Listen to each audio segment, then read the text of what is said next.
Hello, I'm Katie Simon. I'm representing Poverty is Not a Crime.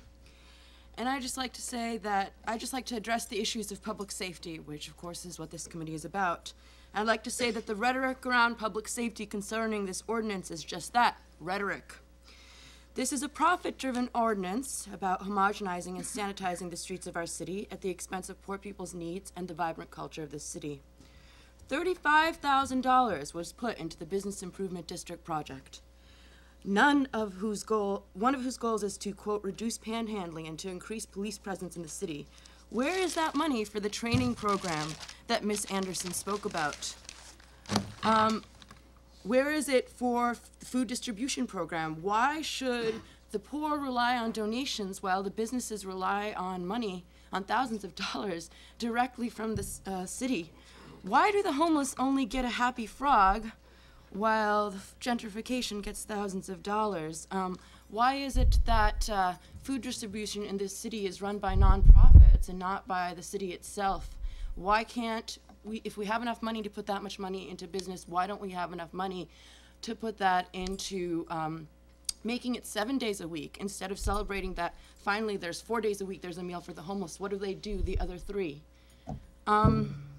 If you had come out with this ordinance and at the same time put in a huge amount of money for the underfunded social services here, maybe my organization and the people who are opposed to the ordinance in this community wouldn't be so upset about it.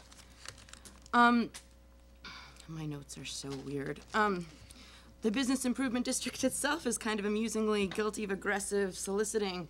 A friend of mine was called 2 or 3 times after she had said no to them.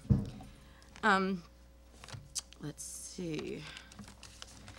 Ms. Anderson talks about community concern about panhandling, yet the mayor herself, when she spoke to us, said that the violence and intimidation are not, we asked for specific data. She said it's mostly a problem of perception.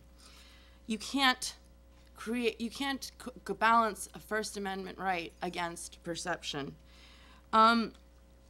The only people that we haven't had any actual studies about panhandling, aggression, and intimidation. The only people we've heard from really are businesses with proponent businesses with vested interest, citing anonymous complaints from their customers.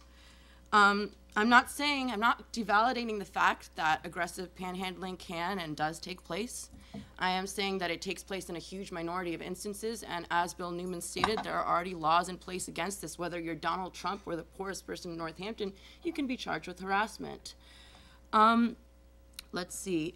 Ms. Carney herself wanted to take a reasoned scientific approach. Let's survey 400 random Northamptonites, no matter whether they're low income or the wealthiest person here, and see what they have to say about public safety and panhandling. In terms of national statistics, homeless and poor people are some of the most nonviolent people there are. Homeless people are much more likely to be victims of violence, whereas middle and upper class people are 20 times more likely to be attacked from someone in their class. That being, especially in the case of domestic violence.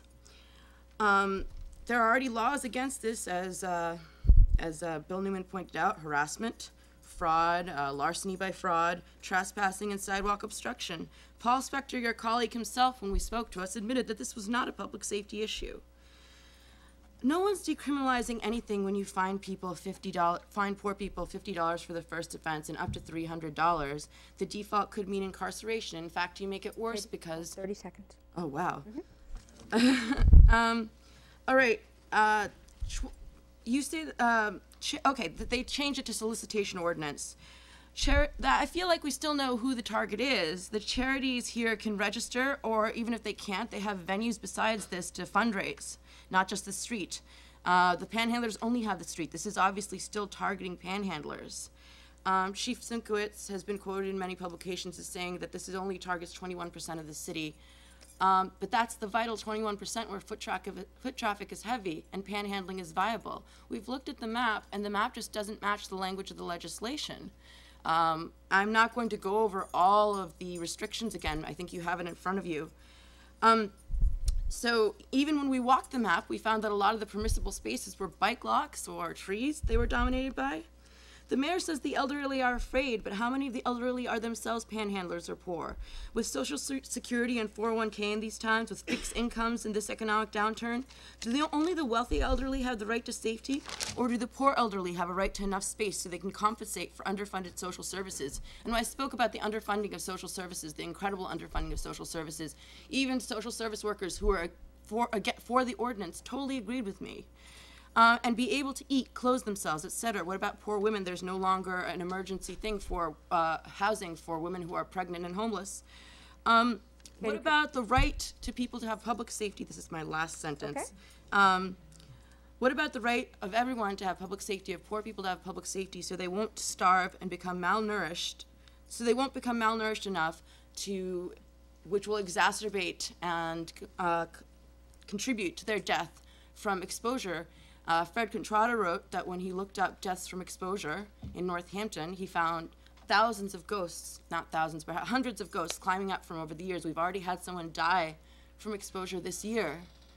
If you make panhandling that much more onerous, how much more deaths will we have like this? Thank you. Thank you.